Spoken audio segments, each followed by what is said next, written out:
Before I head to North Carolina, I wanted to speak for a few moments about what's going on our college campuses here. We've all seen the images, and they put to the test two fundamental American principles. The first is the right to free speech and for people to peacefully assemble and make their voices heard. The second is the rule of law. Both must be upheld. We are not an authoritarian nation where we silence people or squash dissent. The American people are heard. In fact, peaceful protest is in the best tradition of how Americans respond to consequential issues. But, neither are we a lawless country. We are a civil society, and order must prevail. Throughout our history, we've often faced moments like this because we are a big, diverse, free-thinking, and freedom-loving nation. In moments like this, there are always those who rush in to score political points. But this isn't a moment for politics. It's a moment for clarity. So let me be clear. Peaceful protest in America. Violent protest is not protected. Peaceful protest is. It's against the law when violence occurs.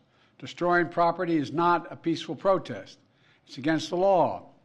Vandalism, trespassing, breaking windows, shutting down campuses, forcing the cancellation of classes and graduations. None of this is a peaceful protest.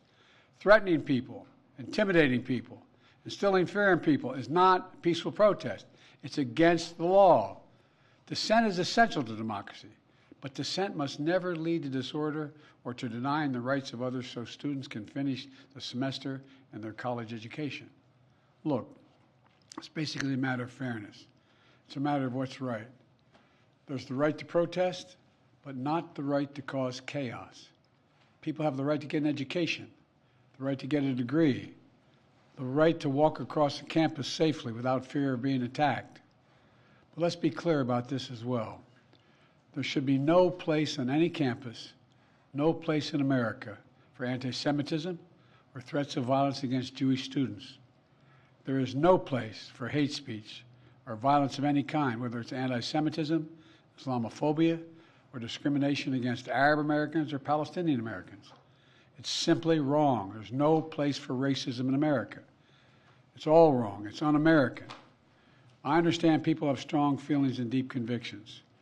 In America, we respect the right and protect the right for them to express that. But it doesn't mean anything goes.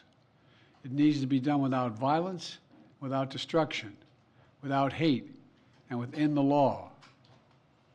You know, make no mistake, as president, I will always defend free speech, and I will always be just as strong in standing up for the rule of law.